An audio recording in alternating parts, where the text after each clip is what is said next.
From the backwoods of the frontier, he arrives on the national stage. Honest Abe, the simple plains lawyer. Frank, candid, and forthright. This is the Lincoln we know, but it's not the whole truth. Beneath this mythic surface lies a master politician, a skilled manipulator, and a clever tactician, bending men to his will. Many realized at some point that they were just chess pieces on Lincoln's board. Abraham Lincoln, American mastermind.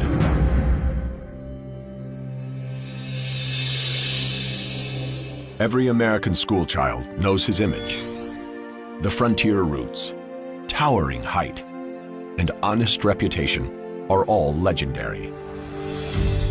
But he's also a man of surprising cunning and calculation, one skilled at manipulating men and shaping his own image.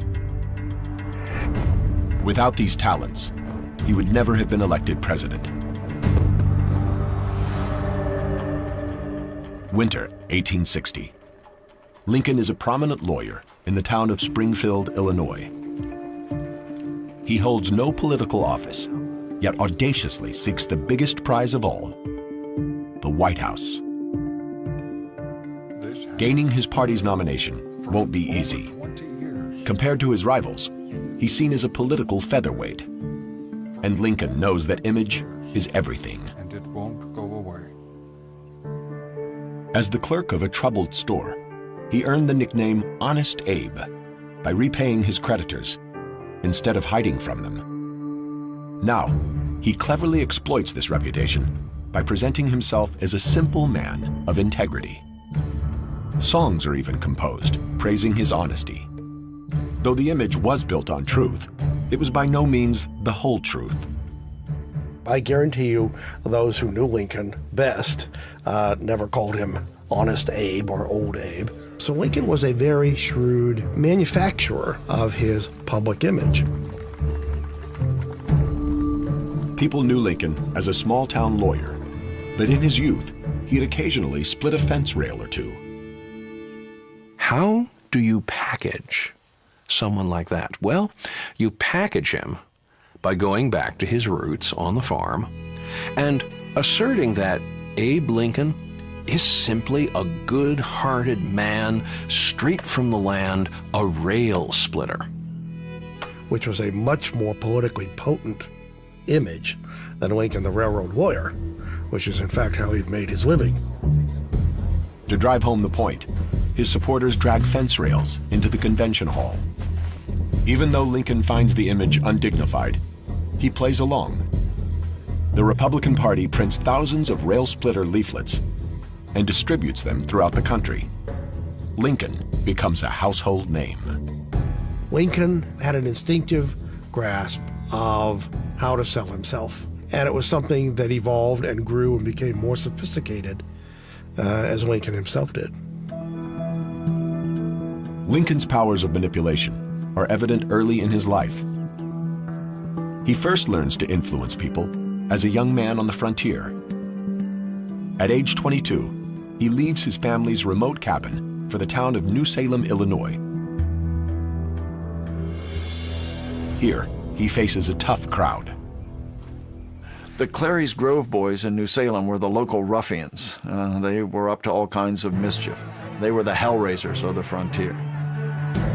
The bullies of New Salem see a chance to humiliate the newcomer. So they challenge Lincoln to a wrestling match. According to some witnesses, the gang's leader plays dirty. But Lincoln doesn't give up.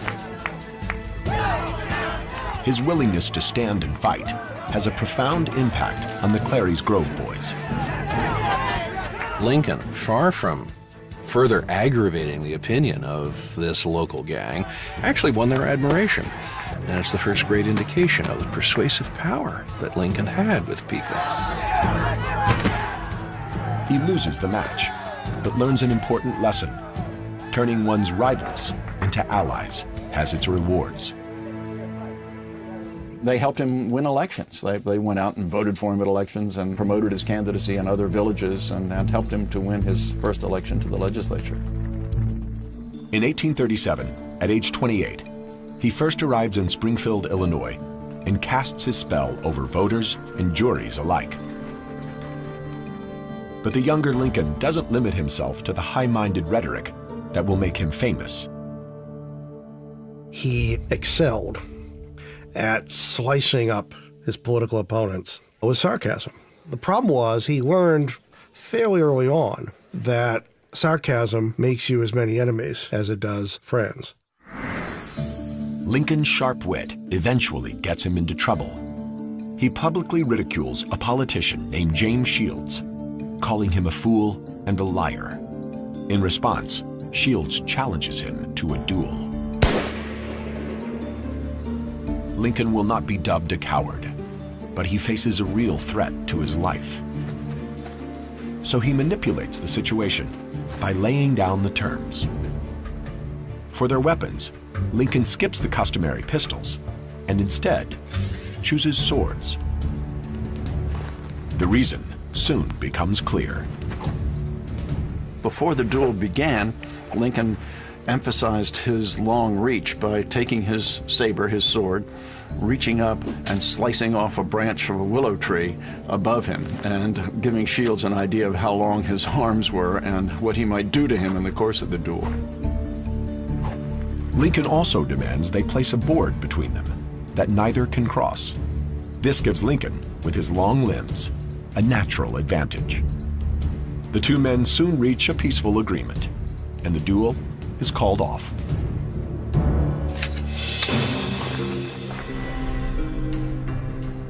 Though Lincoln is learning how to influence others, ironically, one of the few minds he has trouble controlling is his own. Mastering his emotions is not an easy task, for he struggles inwardly with depression. Ghosts from the past haunt him. The death of his mother to milk poisoning, his baby brother in infancy, his sister's death in childbirth, and the death of Anne Rutledge, his rumored sweetheart. These losses predisposed him to depression, and then later, when he suffered setbacks in his political career or other losses, it reminded him of these early losses and the pain that he felt then. If what I feel were equally distributed to the whole human family, there would not be one cheerful face on the earth. In 1841, his best friend leaves Springfield. His engagement to Mary Todd falters, and Lincoln goes into deep depression. A friend worries he might even commit suicide and remove sharp objects from his reach. But Lincoln reassures him, saying he couldn't take his life, for he had not done anything worthy of being remembered. Lincoln used work as a cure for depression because it constantly got his mind off thinking about himself and what he felt like and onto something that existed objectively outside of himself. In 1858, Lincoln enters the Illinois Senate race. He knows he's a long shot, but never one to walk away from a fight. He challenges the incumbent, Stephen Douglas, to a series of debates. Citizens of the great state of Illinois. Now, you can almost hear Douglas thinking out loud, I'll show him who's really in charge. It was the greatest mistake Douglas ever made. Before proceeding, let me say that I think I have no prejudice against Southern people. I believe that they are just what we would have been had we been born in their circumstances. Lincoln has set the ultimate political trap. He's made a much better known political personality elevate him to equal status by sharing a platform with him in 7 cities. I leave you now hoping that the lamp of liberty may burn ever more brightly in your own hearts. Thank you. Lincoln's courtroom skills give him an edge. But his performance isn't flawless, and during one debate, he exhibits strange, troubling behavior. I accuse Mr. Lincoln of not supporting our efforts. When Douglas attacks his voting record, Lincoln becomes enraged. He grabs a fellow lawmaker by the neck and demands he refute the charges. It is a downright lie, and I won't have any more of it. He could explode in anger relatively frequently. Lincoln's friends notice other odd behavior: incoherent rambling and insomnia. The idea of Abraham Lincoln, a man of infinite patience, being quick-tempered and prone to bizarre episodes, intrigues historians to this day. Now, scientists may have discovered an explanation for these outbursts. It is a downright lie, and I won't have any more of it. You have heard many For years, Abraham Lincoln treated his depression with a medicine common in the late 19th century, known as blue mass. double part is carriage in the common tree. To understand the impact blue mass had on Honest Abe, scientists at the University of Minnesota are manufacturing the 19th century formula. We went back to some of the old pharmacy literature, specifically to find a recipe for the blue mass pills. Crushed licorice root, sugar, rose water, honey, dried rose petals, and one ingredient that would be unheard of today: mercury. Mercury is a dangerous neurotoxin that poisons the brain, often resulting in unpredictable behavior. The usual dosage of this was one of these 2 or 3 times a day, so Mr. Lincoln was exposed to about 9,000 times greater amount of mercury than would currently be considered safe. By taking the pills, Lincoln may have inadvertently poisoned himself. But even he notices their side effects. Concerned that they're making him irritable, he eventually quits using the pills he'd relied on for decades. Despite possible medicinal handicaps, he fares well in his 1858 debates with Stephen Douglas. Although he doesn't win the Senate race, he claims a valuable consolation prize: publicity. What Lincoln gains from that is a national reputation for having taken on the little giant and very nearly upset him completely. Lincoln knows well that this is the perfect time to build a national reputation, thanks to the technological innovations that boost his newfound fame. Shorthand allows journalists to take down every word. Using the telegraph, they then wire their stories to editors hundreds of miles away. And with steam-powered presses, newspapers are quickly mass-produced to satisfy a nation's growing curiosity. The debates propel Lincoln onto the national stage. Overnight, he's a political celebrity. He capitalizes on this by publishing both an account of the debates and a campaign biography.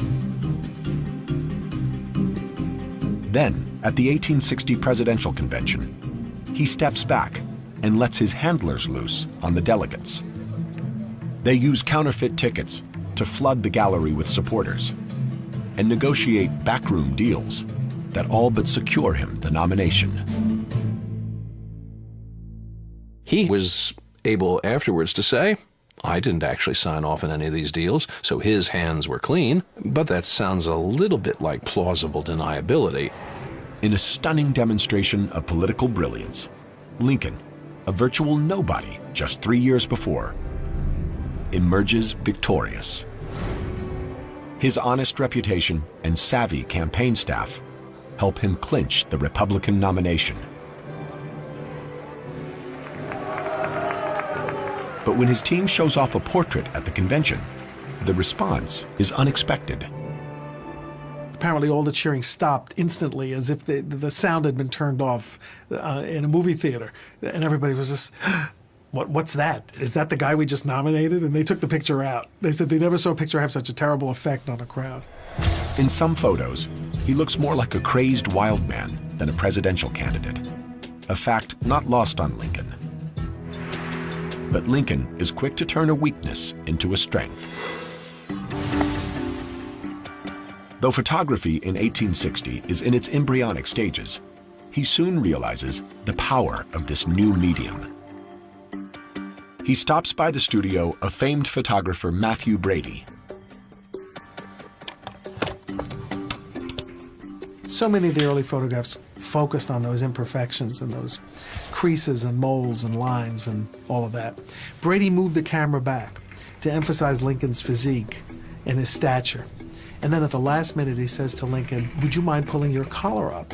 And Lincoln says, "I see, Mr. Brady, that you'd like to shorten my neck." So Lincoln tugs his collar up, and just when he does it, Brady's operator snaps the camera. The result is a powerful image. Dignified and presidential, it radiates confidence. Lincoln's campaign mass produces and distributes the photo, plastering his face everywhere. That was the way Abraham Lincoln was really introduced in 1860, in colorful images that masked his imperfections, that plastered down his hair, took some of the lines out. I mean, he was airbrushed generations before anybody knew what airbrushing was. These photos play a vital role in the campaign. In the final weeks of the race, instead of giving speeches, he poses for photographers and sculptors every chance he gets. By contrast, his old rival, Stephen Douglas, hits the campaign trail, a critical mistake. In the 19th century, a presidential nominee who actively campaigns is seen as desperate. Stephen Douglas did campaign and was ridiculed for it. Lincoln won the campaign honors because his picture campaigned for him. From near obscurity, Lincoln rises to the highest office in the land. On March 4th, 1861, the rail splitter is sworn in as President of the United States. But he continues to polish his image.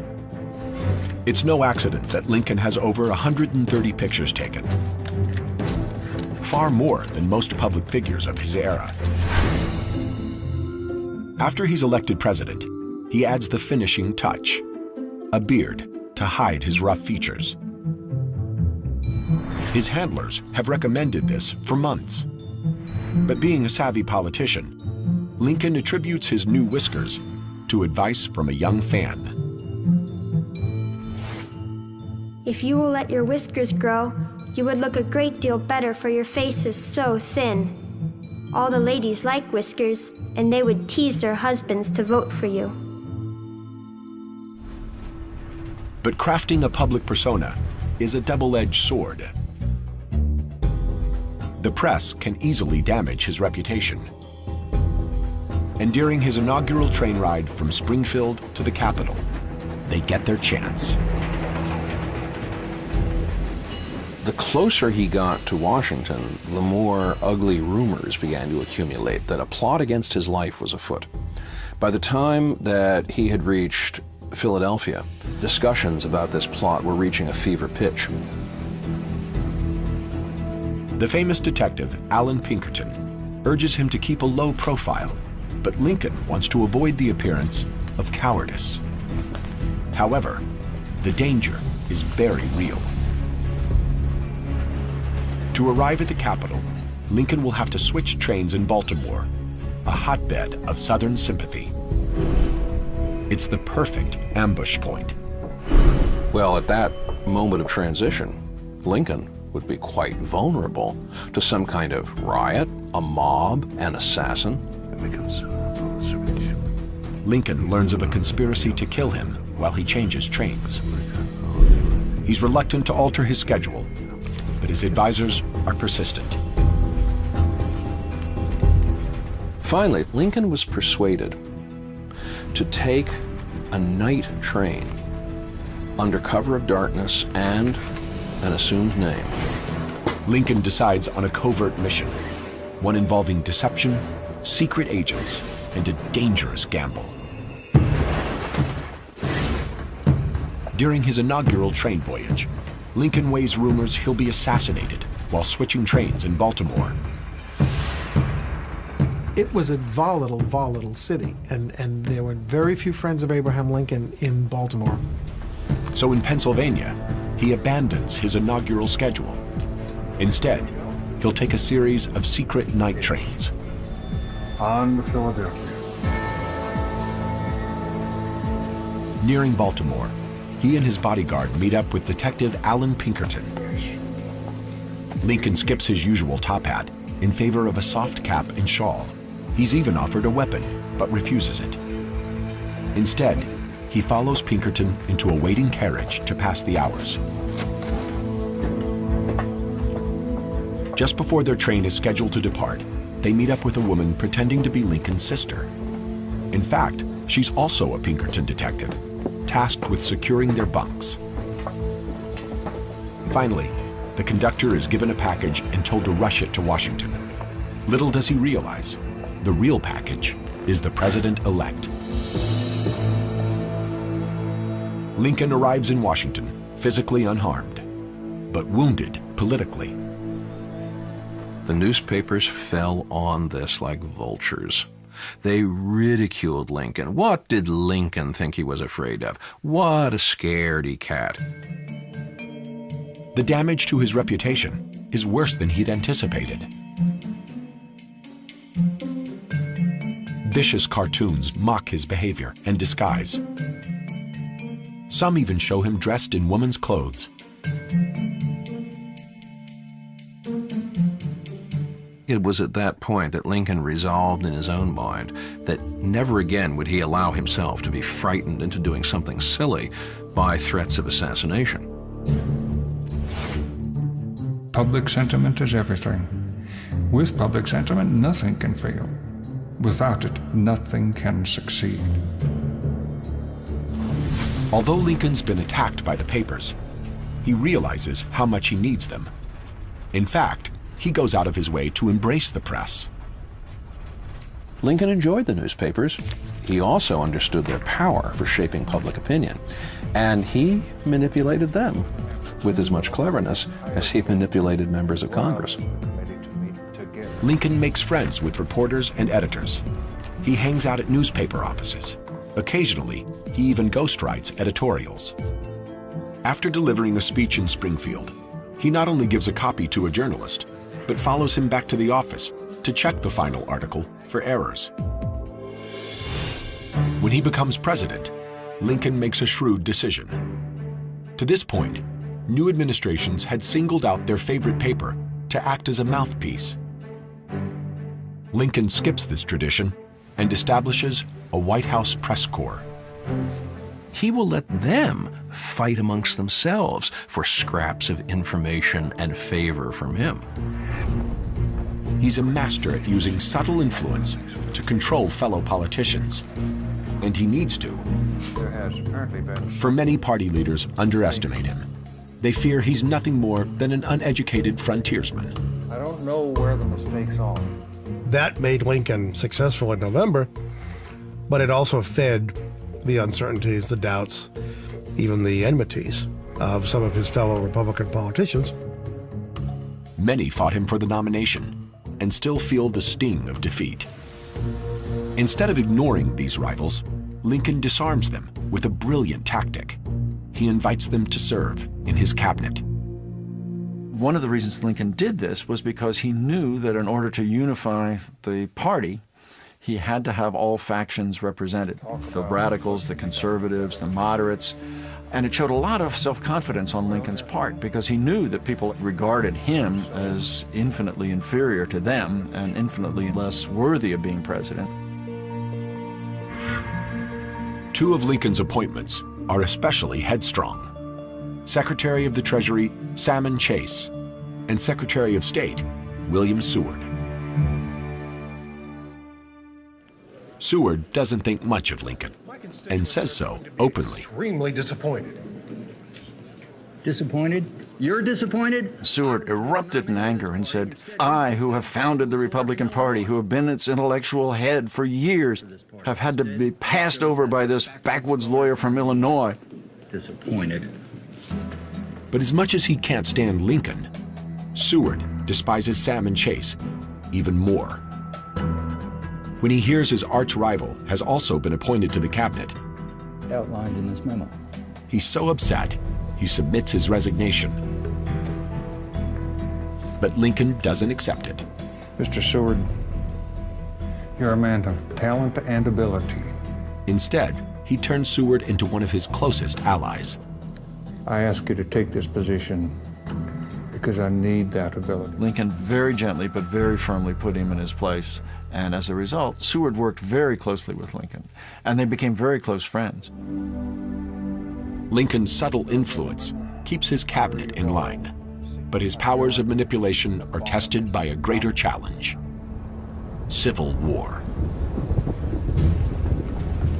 In the winter of 1860, the nation sits on a powder keg, with war looming.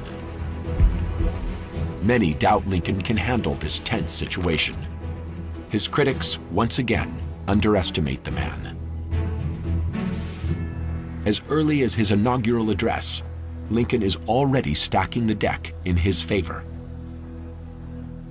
The important thing is to lay the groundwork so that if war comes, it will be forced upon the North by the South. In your hands, my dissatisfied fellow countrymen, and not in mine, is the momentous issue of civil war. Lincoln knows whoever fires the first shot will be seen as the aggressor and lose popular support. Tensions are high after South Carolina's secession from the Union. In response, federal troops had retreated to Fort Sumter, an island garrison on the coastline. This doesn't sit well with Confederate leaders, who claim the fort as their own. Lincoln knew that Fort Sumter would be contested. His insistence all along had been Fort Sumter is federal property, which was a real finger in the eyeball of South Carolina. So the Carolina militia lays siege to the fort, trapping dozens of federal soldiers. After analyzing the situation, Lincoln's cabinet presents him with two options. He can send in troops to defend the fort, but any show of force could drive the border states, Delaware, Maryland, Kentucky, and Missouri, into joining the Confederacy. And defending Sumter would require a large number of troops to secure the surrounding coastline. How many will he need? General of the Army Winfield Scott estimates between 20 and 30,000. Well, where is he going to get that? There's only 16,000 soldiers in the entire United States Army in 1861. But the alternative isn't much better. It makes him look weak. Lincoln can concede the fact and turn over Fort Sumter to the Confederates and evacuate the garrison, in which case his administration is dead on arrival. The first challenge the Confederates make to his authority as president, he is conceding to them. Lincoln sees a third option. He decides to send not men or arms, but food and supplies. For a lengthy standoff would cause the secession movement to lose steam. This puts the pressure back on the Confederates. If you decide you're going to intervene, you're going to have to do it quickly. Before that ship with the supplies arrives, you're going to have to use artillery to blast Fort Sumter into submission. Exactly as he'd foreseen, South Carolina fires upon Fort Sumter. It soon falls into Confederate hands. Although Lincoln has lost control of the garrison, he's kept the border states neutral and won something greater: the support of the North.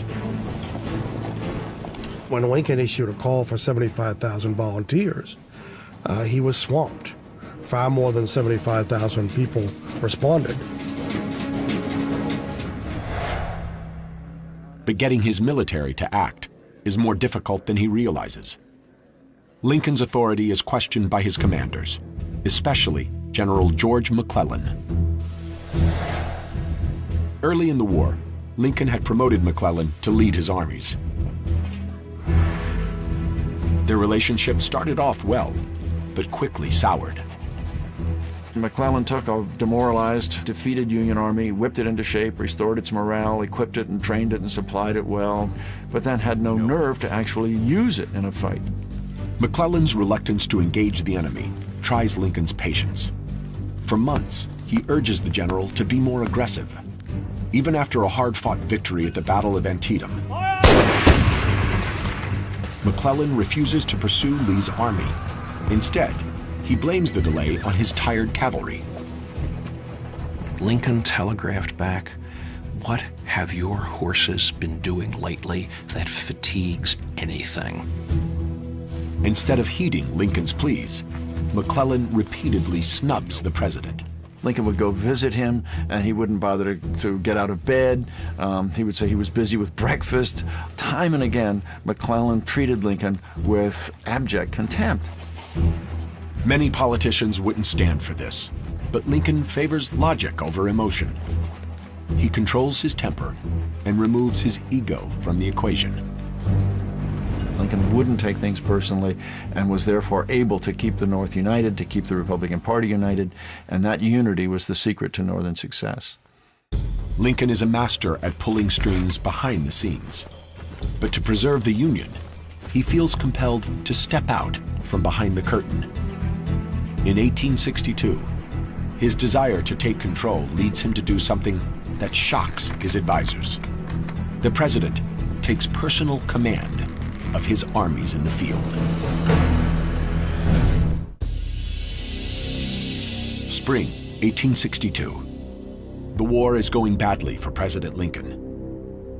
What was supposed to be a short engagement has stretched over a year, and the news keeps getting worse. From its Norfolk port, the Confederate ironclad Merrimack devastates the Union Navy.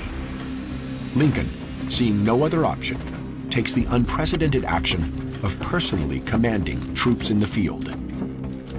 No one thinks Lincoln is serious, but his trip to the front lines is no joke.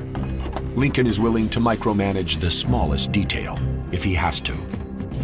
I think that a flanking action is probably our best bet. I think he was impatient with McClellan. He was impatient with the sluggish pace of Northern advance. So he decided to go and do a little generaling himself, or in this case, a little admiraling. Lincoln commandeers a ship to scout landing points for an amphibious assault. He wants to reclaim the valuable naval yard at Norfolk. Having found a suitable landing site, he presses his generals into action and launches the attack on the Norfolk port. McClellan has overestimated the enemy's size there. Outnumbered by Union forces, the Confederates retreat and hand Lincoln a great victory. Norfolk was taken and the Merrimack was then scuttled, and it was a brilliant campaign by Lincoln. And the soldiers and sailors who were involved said if Lincoln hadn't come down here and galvanized everybody, it wouldn't have happened.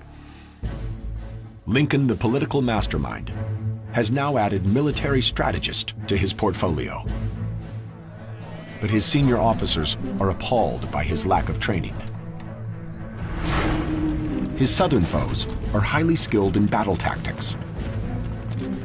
Jefferson Davis, the president of the Confederacy, has impressive credentials. Jefferson Davis had been to West Point. Jefferson Davis had been a hero of the Mexican War. Jefferson Davis had been a distinguished Secretary of War. Lincoln had no such credentials or background.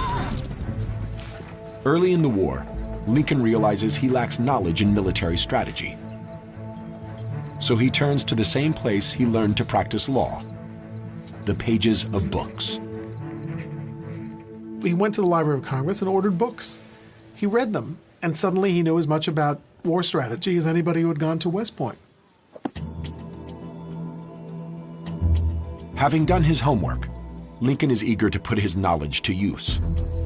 So he writes his generals outlining his thoughts. While the North has superior numbers, a larger army and navy, The South has interior lines, road and rails to quickly transport their troops and outmaneuver the Union.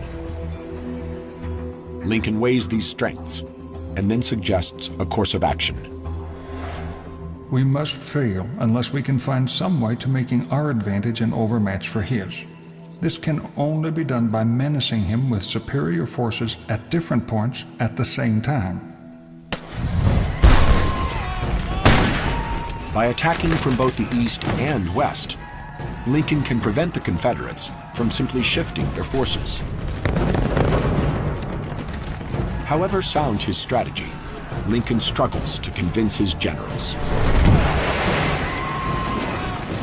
Lincoln finally found some generals who would actually do it.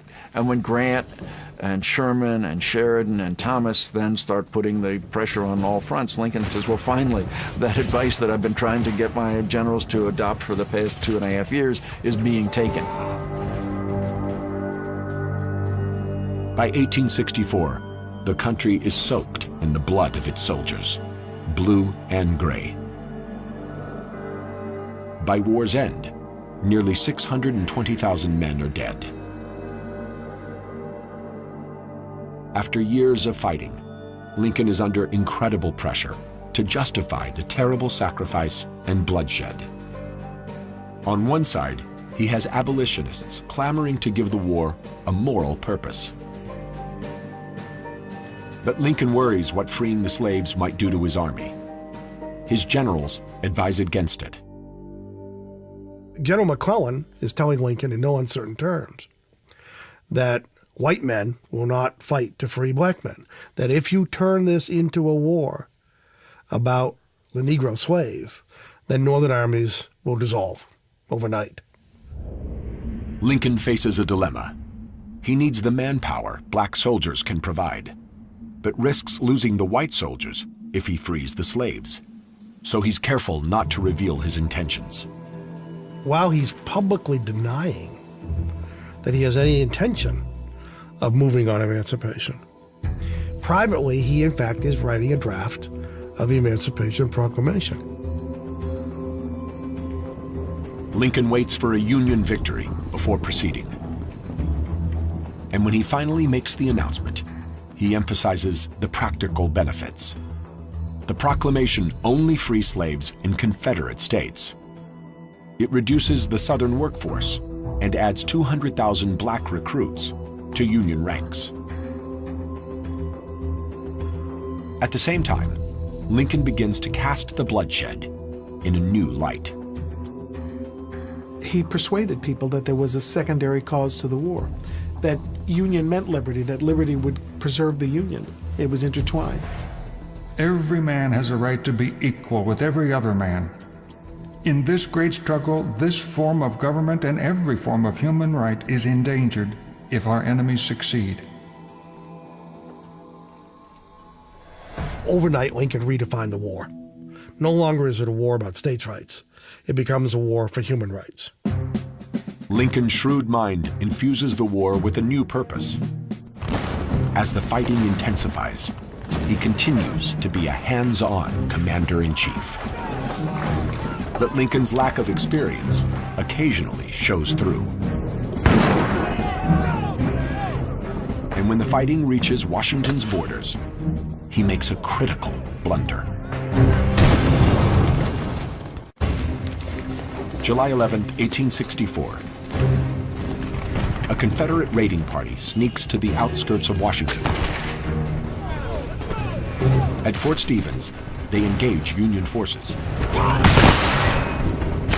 With General Grant occupied to the south, Lincoln decides he'll supervise the action himself. Flushed with confidence, he walks right into the line of fire. Lincoln wanted to go out and see the fighting. And so he did. He went out and stood on the parapet and observed the Confederate forces coming and the Union resisting them. Lincoln is so fascinated by the battle, he ignores the danger. Up on the parapet, he's exposed to Confederate sharpshooters. By that time, everybody knew who Abraham Lincoln was and what he looked like, and he was the tallest target in the United States.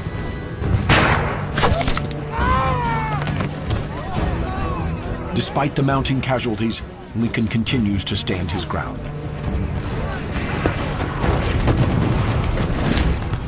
The staff officer for the 6th Army Corps yells at Lincoln, "Get down, you fool! You're going to get shot." Lincoln retreats to safety, miraculously unharmed. Although many question his judgment, no one questions his bravery. The next day, he returns to boost morale. Gentlemen, I want to thank you for your service. Lincoln showed some physical courage in his willingness to go out and also some curiosity about how the war was going. And he felt great empathy for the troops and wanted to show his solidarity with them. His involvement with the troops pays off politically. By 1864, the country is war-weary, and Lincoln's re-election prospects look bleak. He squares off against George McClellan, the Army's former general. Surprisingly, the soldiers' vote goes overwhelmingly to Lincoln. And soldiers appreciated that he cared about them, that he sympathized with them, that he was in their corner. And they would say when something went wrong, once Father Abraham finds out about this, it'll be fixed.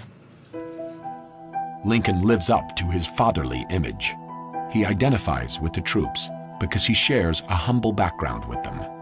And this makes their deaths all the more painful. In turn, soldiers understand that he shares in their suffering. It even seems to take a physical toll. In just a few months, he loses weight dramatically.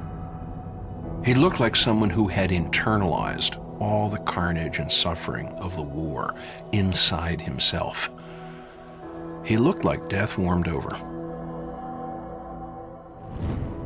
Whichever way it ends, I have the impression that I shall not last long after it is over.